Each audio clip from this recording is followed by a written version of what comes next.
Ho ho hello! Thank you for stopping by. My name is Becky and this is Bex Reads, and today we are finally sharing my top 10 books of 2024. These are the best of the best out of, at this point, I think I've read about 130 plus books this year.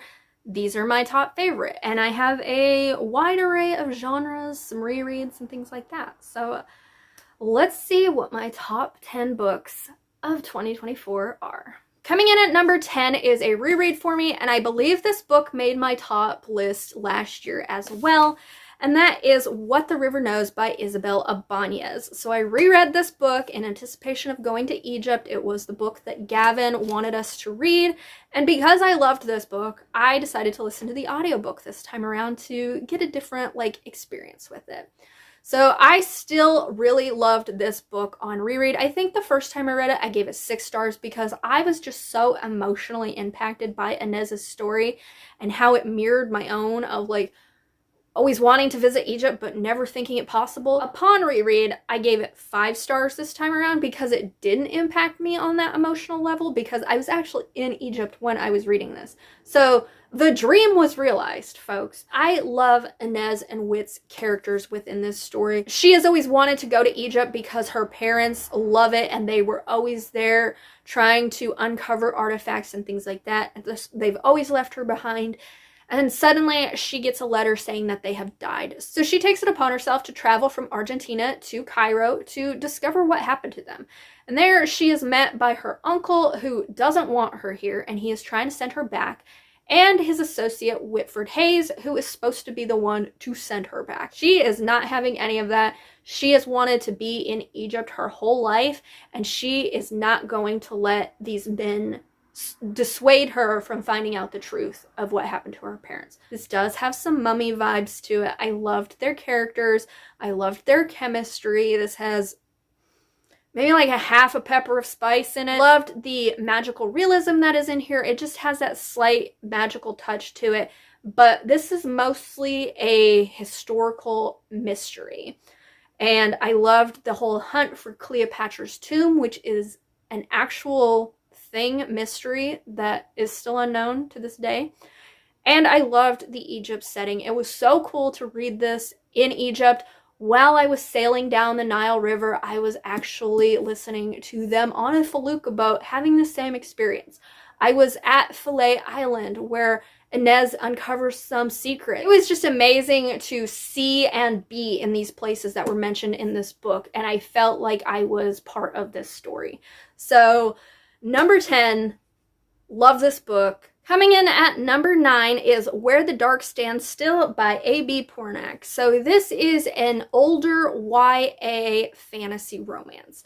In this, we are following a woman who has some magical abilities that have really been a detriment to her life. So she wants to seek out this entity in the woods known as the Leshe to get rid of her powers so that she can have a more normal life. So she enters into this dark forest, and there she meets the Leshe. He offers her up a bargain if she will stay with him for, I think, a year and a day or so like that. He will give her the thing that she needs to get rid of her powers. So she agrees to this. So she ends up staying in his crumbling, almost sentient manor in this forest. She gets to know what makes him the Leshe and who he was prior. This house is sort of becoming her friend, and she's discovering the truth of who he is, and she's discovering that maybe she doesn't want to get rid of her abilities. So this deals with some Polish folklore. It does have that slight Beauty and the Beast vibe to it, but it was really, really interesting and unique. I loved the gothic vibes of this enchanted manor and this forest setting, and it has some creatures in it that are kind of creepy and dark as well. If you like fantasy romance that doesn't have any smut, that deals with some folklore and a bit of a Beauty and the Beast retelling, you need to read this book because it was so good. Plus, this cover is just stunning. This has to be one of the most beautiful covers I have ever seen outside of a special edition book. Coming in at number 8 is a duology that I finished this year, and that is the Unicorn Bait duology by S.A. Hunter, Unicorn Bait and Dragon Prey. So I had read Unicorn Bait like way back, 2010 or 2014. I can't remember. It's been a long time. But this was a duology that I wanted to complete this year. So I knew I had to reread this book in order to read this book because I had never read this book before. But I couldn't remember anything about this duology. I just remember that I enjoyed it the first time that I read this book. So this is a very humorous fantasy romance. In this, we are following this woman who is going through her grandfather's things after his death. And she finds this unicorn horn and she ends up pricking her finger on the tip, and it sends her into this fantasy land. Now, don't expect world building in this story because that's not what this is about. This is about the humor, okay? So she ends up in this fantasy land where she is plopped into the middle of this war with this other kingdom, and she is mistaken for this princess of this territory, where this guy, this warlord who never takes off this helm, he kidnaps her and forces her into an arranged marriage because he thinks that she's the princess of this land. And he takes her back to his kingdom, and he's just, you know, he's trying to be his warlord self and take down kingdoms and things like that. But they get to know one another, they spend some time together, and she's slowly starting to fall for this guy, despite the fact that she cannot see his face because he refuses to take off this helm because there's something about him that she's not allowed to see. But she needs a virgin sacrifice in order to find another unicorn because she wants to go home. At this point, she's liking this guy, but she's not in love with him, so she wants to go home. But she's a good-hearted person. She doesn't want to just sacrifice some virgin who's just working in this castle. And she can't sacrifice herself because she's not a virgin. But she finds out that her husband is a virgin. So she's like, I'm going to use him. So she ends up knocking him out, going on this journey to try and sacrifice him. But in doing so, he wakes up. They're stuck in this house that's just floating through this world. They end up getting to know one another even more. And that's when she falls in love with him. And she realizes, I can't sacrifice him. I don't want to go home. I'm in love with him. And this book just made me laugh. It made me smile. It brought so much happiness to my life. I thoroughly enjoyed this story. And then in the second book, it follows the perspective of the actual princess that the woman from the first book was mistaken as. And she wants her revenge because she thinks, I'm supposed to be married to this guy. He thought I was you, so he's mine. So that gets added to the mix, and it's just a fun, doesn't take itself too seriously fantasy romance duology that I loved with every beat of my heart. I recommend this book so much if you love your humorous, silly fantasy romances. It had great chemistry in it. I wouldn't say it has a lot of smut in it, but there is a scene in this first book where she's blindfolded because he doesn't want her to see him. So he blindfolds her and he does stuff. So it's got a little bit of spice to it, but not a lot. But I absolutely love this duology. So glad that I reread it. It's a pretty solid fantasy romance if you're looking for the humorous ones that don't have a lot of world building. That was written back in like 2000, early 2000s. Early 2010s. So it held up for me anyway. Coming in at number 7 was Hollowed by Jessica S. Taylor, which is a Sleepy Hollow reimagining. In this, we're following Katrina von Tassel, who is the daughter of the von Tassels, who sort of run this Sleepy Hollow. And Sleepy Hollow is this magical place where magical beings reside, but it is crumbling. It's falling apart. The magic is fading. And so every year on Halloween, somebody has to be offered up to the Dullahan, the Headless Horseman, in exchange for their, magic to be resupplied. So Katrina here, she is partially deaf. She also doesn't have any magic that she's aware of. So her parents, who are not very good parents, they offer her up. And she doesn't want to do this. So she tries to escape when she is met by Brahm. And he pushes her down a hill. And he just tells everybody that she was sacrificed to the Dullahan. But this Headless Horseman, the Dullahan, his name is Alexander. He's a blonde. He ends up finding her and taking care of her. And he finds out that she has more magic than she ever thought, that her parents ever thought. So he sort of takes it upon himself to train her in developing this magic. And when she gets good enough at it, they pretend to be married. They disguise themselves. They go back to Sleepy Hollow to find out why the magic has been crumbling. And that's when she finds out that her own mother has a big role in playing that. I loved that Alexander, not only is he blonde, but he is also the Headless Horseman. He's seen as the bad guy, but he is such a cinnamon roll character. He understands consent so well. He does not touch her unless she specifically tells him it's okay. And it was just, I was like, I love this guy so much. I loved the Celtic mythology that was woven in here, and I liked how Katrina really came into her own and she really embraced the things that made her different about herself. So this was definitely a standout. Highly recommend. Great to read around the Halloween season.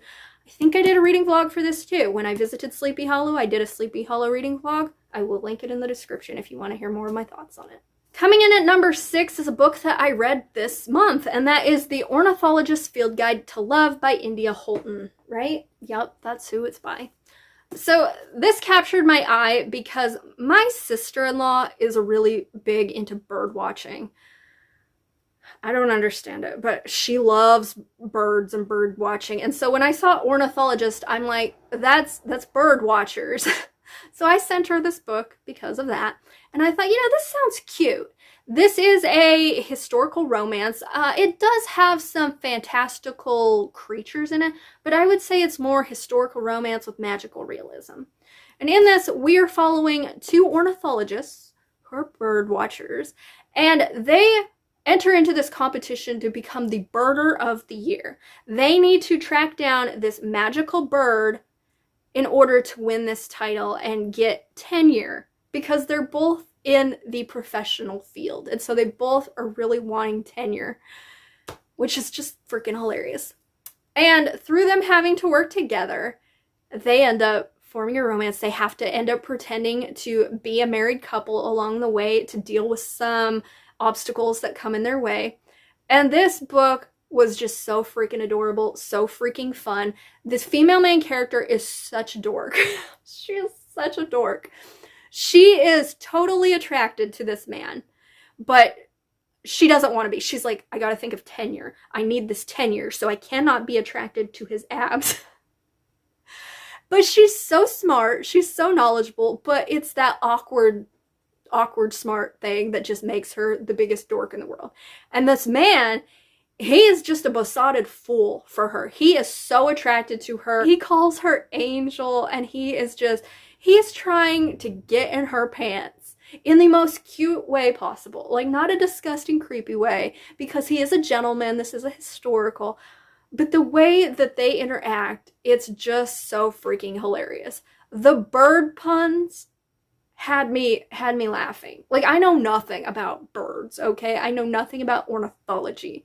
But the bird puns. I really liked the slight magical aspects in the story and the magical abilities that some birds had, and just how passionate these 2 were about birds and tenure. Oh my god. This does have a little bit of spice to it. I want to say I like maybe 1.5 chili peppers, but it was so freaking adorable. It had me smiling. I really liked the audio narration. I knew that a book about professors of bird watching would make a great romance, but it did. I loved it. Coming in at number 5 is Someone You Can Build a Nest In by John Wiswell. So this is a monster fantasy romance. And in this, we are following Shishien, who is this monster who can shapeshift. She uses different objects to give herself a solid body, like a chain for a spine, a bear trap for a mouth. She uses the bones of her victims to give herself a body. And she's just, slumbering, minding her own business when these monster hunters invade her home and try to kill her. So she has to take her revenge. And in that process, she ends up being injured. And when she's running away, she ends up being saved by this woman named Homily. And Homily thinks she's just a human. I mean, she must do a hell of a good job taking on a human form because Homily thinks she's just human, and Homily nurses her back to health. And Xixian starts to develop feelings for Homily, and she thinks that she would make an excellent host to lay her eggs in so that their children can eat Homily from the inside out. But she starts to understand Homily and realizes that that's not how humans express their love. So she has to change her ways a little bit in order to keep Homily in her life. She ends up finding out that Homily's family were the monster hunters who were trying to kill her, and they treat Homily like crap. So Xixian takes it upon herself to take revenge on Homily's family for treating her like shit.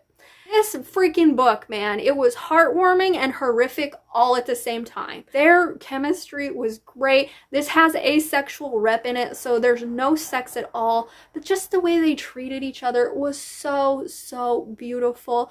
The way Xixian starts to understand humans and how she changes to be part of Homily's life was so freaking sweet. I loved it. But I also did love the morbidity of it as well. The way she enacted revenge and the things she did to people in order to keep herself in this humanesque form. It was so unique. I promise you have never read a fantasy romance like this before. And I highly, highly recommend this. It was so freaking cute, but also horrific. Coming in at number 4 was a sequel that I read this year, and that is The Wolf King by Atlee Wykes. In this, we are following Lowen, who is the newly appointed Wolf King. He killed his father, who was the abusive alpha of their pack, and took his place. So he's trying to navigate this new role that he's playing. And he ends up in an arranged marriage with Crystalline, who is an ice fae, because the fae and the wolves are trying to create this alliance together so that they can be more peaceful. So he ends up marrying Crystalline. And Crystalline enters into this marriage because her father wants her to spy on Lowen's clan. Like, give him the inside out of the layout of it, the hierarchy of it, and make sure that the wolves aren't going to cause a problem for the fae. And in exchange for giving him this information, he will tell her about her mother. This is the information that she always wanted. She wants to know who her mother is, where she's at, things like that. So she's doing this in exchange for something that she's always wanted. This is just supposed to be a marriage in name alone, because she's trying to find out this information to get what she wants. He is trying to take on this new role. Meanwhile, he's also a new father of this wolf pup that he adopted. So he's also entering this new role and trying to figure out his way with that. And so they don't spend a lot of time together until something happens and he needs her help. And he ends up realizing that she has a lot more power than anybody really thought she did. And so he's encouraging her to unmask that power and really use it for her own benefit. And she is trying to help him navigate being a new father, being a new alpha, and things like that. And in the process, they end up falling in love. This book pulled me out of a reading slump that I was in. I loved the chemistry between Lowen and Crystalline. I just love their names too. Like, I read this at the beginning of the year and I still remember these characters' names. Cannot say the same for a lot of other books that I'm like, I love this book, but I can't remember their names.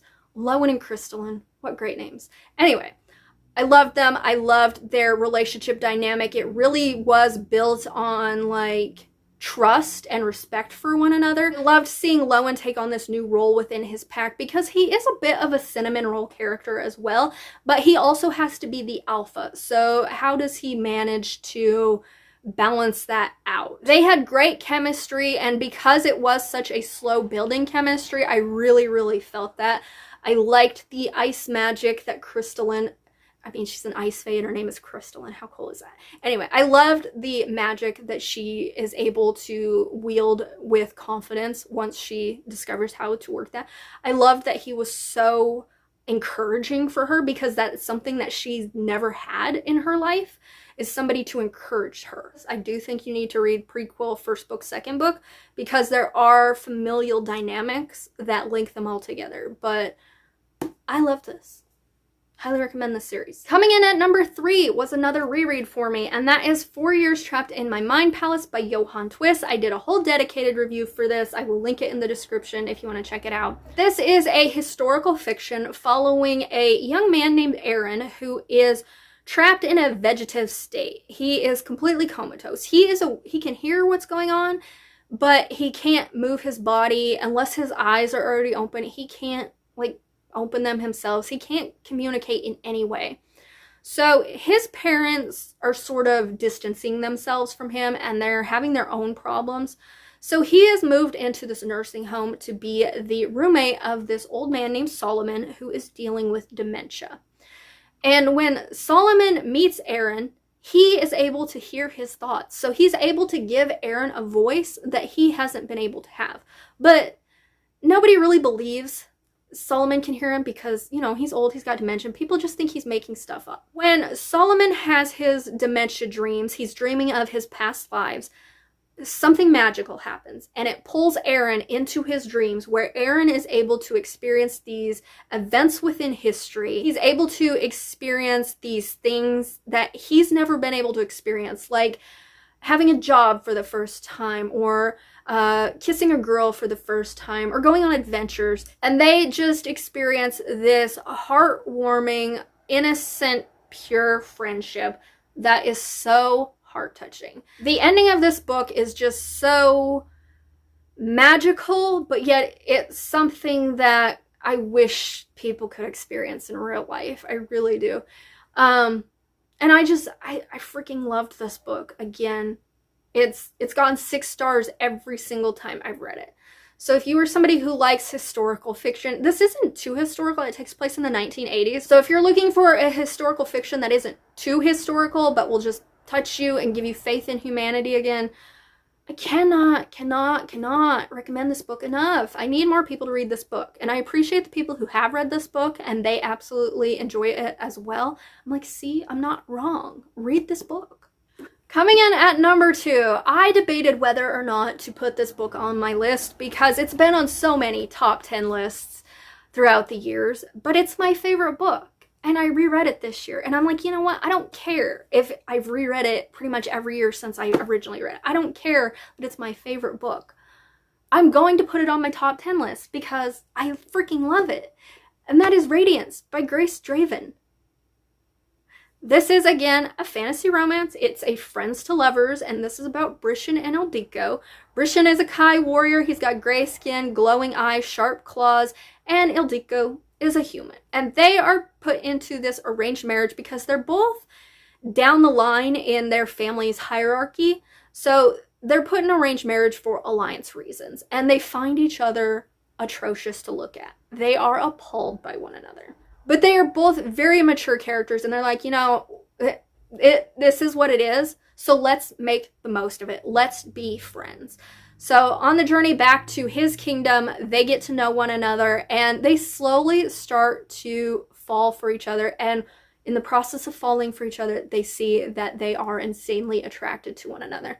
Meanwhile, there is this bit of political drama happening in the background with his family, and his mother especially, that's going to lead down a dark path into the sequel.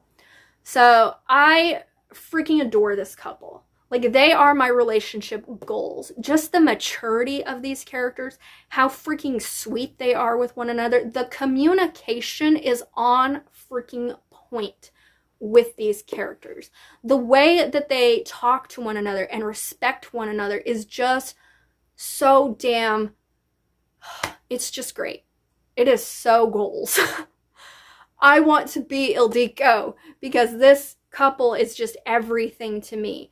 Now, I will say, if you're somebody who likes your high angst, if you're somebody who likes your world building and your plots, this is not going to be for you because this is very low angst. The plot really doesn't pick up until the second book, and some people could find this story really, really boring. But me, I'm a character reader. I freaking adore these characters. I just love the no angst that is in this relationship. They are what I want a relationship to be. And I freaking adored it. And my number one book of the year, I debated whether making this my number one because I love Radiance so freaking much. But this book did stand out to me, and it is a book that surprised me, and I think it deserves its praise for staying in my brain and just being something completely different for me. And that is In the Hour of Crows by Dana Elmendorf. So this is a gothic fiction. It is about this young woman named Weatherly who can talk the dead out of people. She is often used by her grandmother, who is her guardian, to go to people who are dying, and she will sort of just suck that death out of them, and then she throws up whatever she sucks out of them. And her grandmother uses what she throws up, this often like black sludgy stuff, to use as potions and spells and things like that. So this has a lot of witchy vibes to it, despite the fact that they don't call themselves witches. But Weatherly has grown up in a very abusive household, and she doesn't want to do this for her grandmother anymore. And now, as an adult, she is just trying to live her life until one day when her cousin is murdered. But nobody in this town is really diving into who murdered her cousin. The police aren't investigating it, the courts have dismissed it, and she is determined to find out what happened. So her cousin left behind clues for her to follow to figure out who killed her. So we follow Waverly as she is piecing together these clues. She is uncovering even more family secrets than she already had. And she's discovering that this town is clued into a lot of the family secrets that she isn't even aware of. Meanwhile, she's also getting the help from this crow, who was this young boy that she once talked the death out of. And this crow has the ability to change into a man occasionally. They have this attraction to one another, but it really doesn't get acted upon. He's just there as sort of a directional cue for her. Like, don't do this, go here, go there, whatever. This book just blew me away. I read it in one setting. I loved the gothic vibes of this. I loved the witchy aspect. I am not typically one for family dramas and stories, but I think I have to say that I now am a fan of family drama because I loved the family drama in this. This felt like watching a true crime documentary. Just the amount of secrets that the small town had and how it all led back to Weatherly was so interesting to read about. This had just enough like magical realism elements in it for my liking. It also had just enough of like a romantic element to it. Very, very, very, very minor. But just that little thing of, is this real? Is it not? Will they? Won't they? It had me keyed in. This book also had some lines in it that were just heart-touching to me. Like, there were some poignant lines in this book that stuck with me. And I have not stopped thinking about this book since I read it back in like May or June. So my number one book of the year ended up being a murder mystery. Who'da thunk it? Because I don't typically enjoy murder mysteries. And it's pretty short too. So highly recommend reading this if you are looking for a murder mystery, gothic, witchy vibes. I really enjoyed it. So that is it. Those are my top 10 books of 2024. Let me know down in the comments, have you read any of these? Will you be adding any of them to your TBR? Or let me know what your number one book of this year has been. But if you don't want to comment any of that, but would like to let me know you made it to the end of this video, could you leave me a trophy emoji? Because all of these books were winners. And with that, thank you so much for watching. And until my next Bookmas video, I hope 2025 brings you amazing books to read. Bye!